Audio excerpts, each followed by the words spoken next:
Time from my next guest, who, like Matt, is an award-winning comedian, actor and writer who's been making us laugh for over 30 years. This summer, he performed his first miracle when he managed to meet the Pope and not spontaneously combust, despite once playing one of the funniest priests in the history of comedy. Next year, he's back on the road with his brand new stand-up show. Would you please welcome Ardal Hanlon!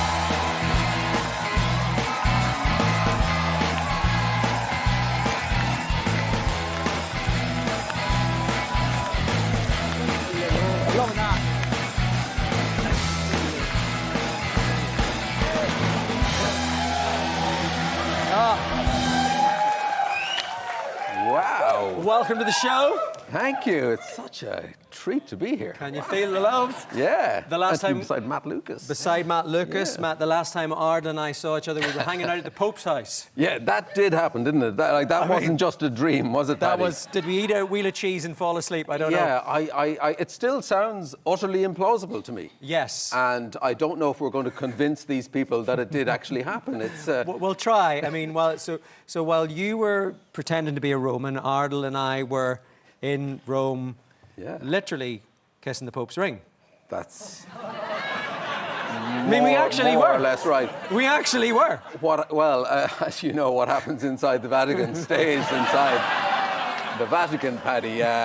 You know, if I divulged all the details, I would be instantly vaporized. It might make for a good TV, you know, your ratings might get a boost, but I'm not going to take that chance. How weird was that day for you? It was incredibly weird. I mean, the weirdest part was the actual invitation. I got this invitation, so dear Ardal, they spelled my name wrong, H-A-R-D-A-L. They're like calling you Dear Hattrick or something, you know. So that was the first thing. You're invited to an audience with His Holiness the Pope to celebrate humour and comedians. And I thought if I clicked on it that maybe Rick Astley was going to be playing or something like that. Yeah. But it was... But instantly you think, like, somebody is taking the piss here. This is revenge for Father Ted and for, you know, all that stand-up I've done satirising the church. And, you know, I just did a documentary last year about the rise and fall of the priesthood in Ireland. So you're thinking, like, just no, there's just no way this is real. So I completely ignored it. You know, you're thinking this is payback. And I ignored it too. And then we got a WhatsApp from Tommy. Yeah. From Tommy Tiernan. Yeah. So then said, this is real. Yeah. So he had Are looked you going into it for the crack? Tommy obviously has a big team of detectives who discovered that this was actually real, and it was much bigger than we imagined. I heard you were going, and Tommy Tiernan, Ireland's chat show kings, were going to be there. I couldn't miss out on this. There we are. It's... you had all these American comedians as well. Yes. Chris Rock, Whoopi Goldberg, Jimmy Fallon. You didn't get the call, Matt? No, I'm Jewish and gay, so I wasn't invited. But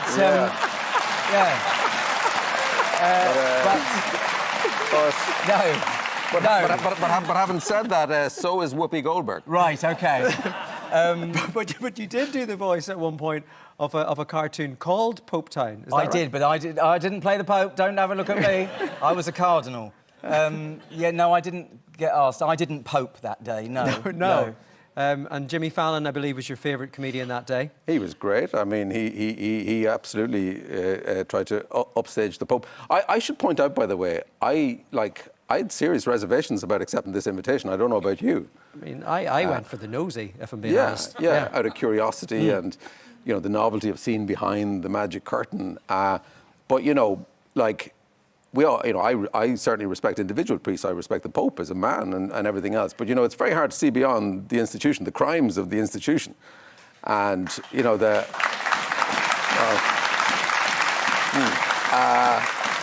you know, the abuse scandals and the cover-ups and the way women and children were treated in certain homes. So, you know, this is like, you know, I'm conflicted like most Irish people of my generation, but at the same time... So, yes, so that's on one side, right? And then on the other side, I'm flattered to be part of the team, you know, to be included. And you brought stuff with you to be blessed. I did, yes. Yes, can you tell us what you brought? I brought the little shock absorber for my tennis racket. So now, bearing in mind there were sort of strict rules that you weren't allowed to do this. You just sort of had to, you know. So you decided to get your shock absorber for your tennis racket. Bless. No, I love that we can actually say this because normally it's from a movie. We have a clip.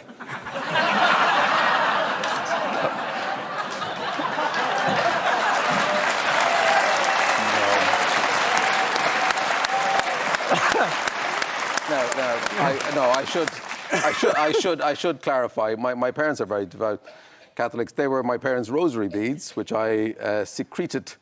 Is that the right word? On my person. Yes. And I produced them at the right moment. I know we didn't have much time with the Pope. You're desperately thinking of something you might say to him.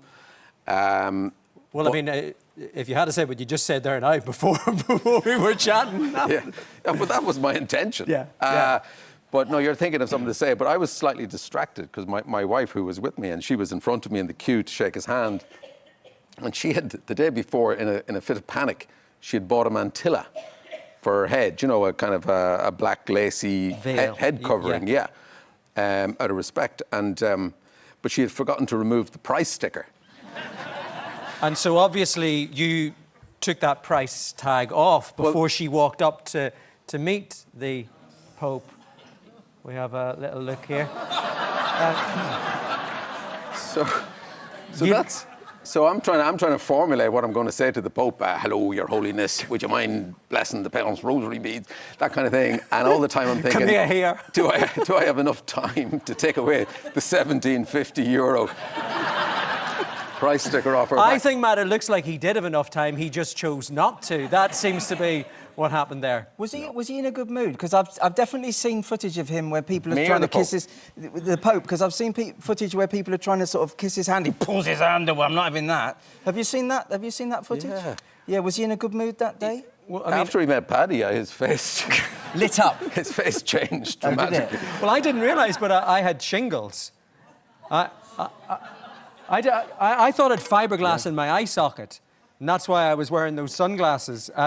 And then whenever I took my sunglasses off, you could see him sort of recoiling that I didn't think this was the sick today. So, but I found out later that I Lepers are on Thursday. Yes. Yeah. So I thought that I thought I'd given him shingles. Right. And then I think I mentioned it on the show here. And the brilliant thing about Ireland, Matt, is that someone wrote me a little letter to say that you can't give anybody shingles. This is a disease this is a virus that's inside you, and so the Pope is safe. He hadn't been seen for 6 weeks. I genuinely thought I'd killed the Pope. Was he smiley? Was he friendly? He was lovely. He chatty? I mean, this is the other thing. It was an absolutely joyful occasion. Yeah. He said things about comedians that nobody else says. Like, it's normally like, oh, you think you're so funny, you big show off. You know, you get this. And then the Pope said all these beautiful words like, you know, it's kind of, like, I don't know why, like, is he a big comedy fan? I don't know. Why were we there? I'm still not 100% sure. But it's like we were like lepers or thieves or something, the lowest of the low, you know. But so say what you like about the Pope. No one has ever spoken so glowingly about comedians and the value of comedy. It's like we were the most important people alive. There you go. Yeah. So, finally. Yeah. You also had the full circle of bringing Father Dougal to the Vatican, which I'm sure gave you great joy. Yeah, did he go on about Little Britain to you? I mean, a modicum. A modicum. As if we've done nothing else for 30 years. I know, but you are an icon, Ardal. You are a god to us, and here in Ireland, you have to talk about it. Okay, Matt. Ardal O'Hanlon's here with his PR, Matt Lucas. I mean, you must look back on that fondly. I mean, it's been, 30 years? It has been 30 years, yeah. And in the meantime, you know, I've done other stuff. Like I've done plays, I've done TV dramas. Yes. I do stand-up around the world. You know, I'm breaking nominated my back every day. Nominated for an Olivier Award. Oh, thank you. Yeah. It's true. Okay, I'll talk about Father Ted then. You've mentioned that. No, I look back on it very fondly. I mean, I do owe it an awful lot, I think.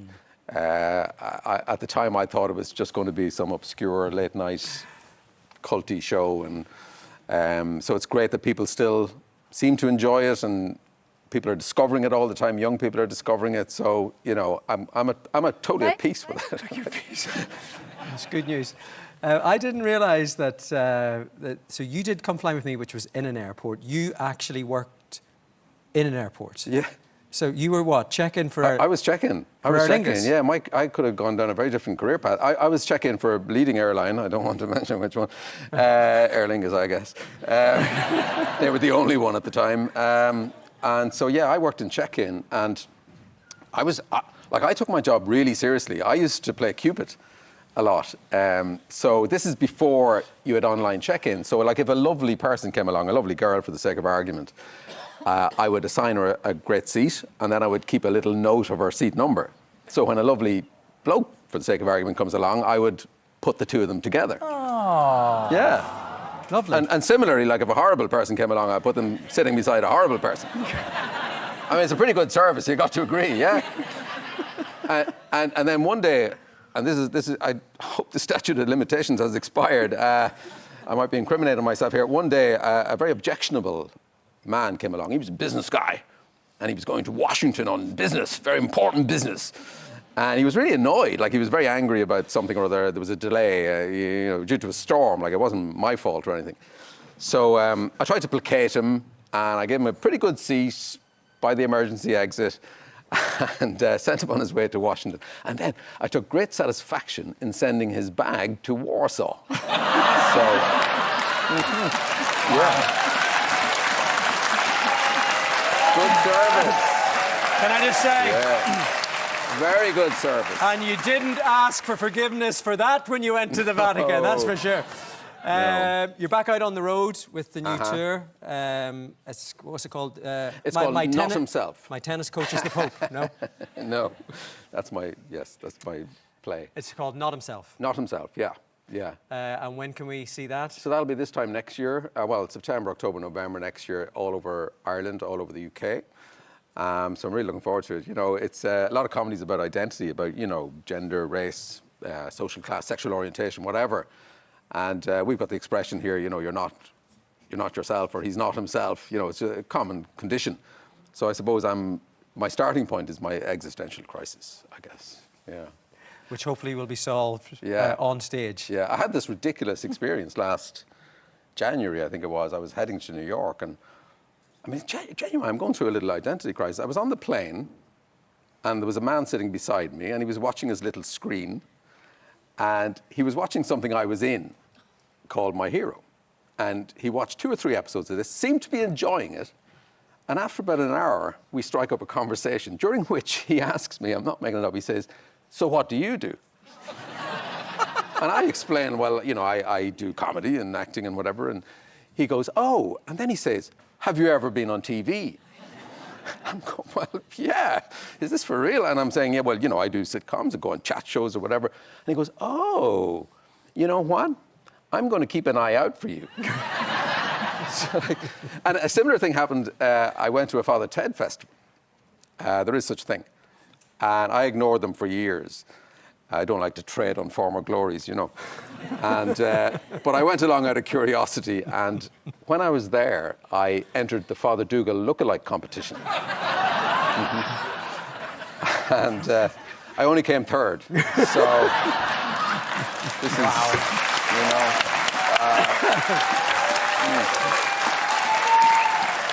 Brilliant.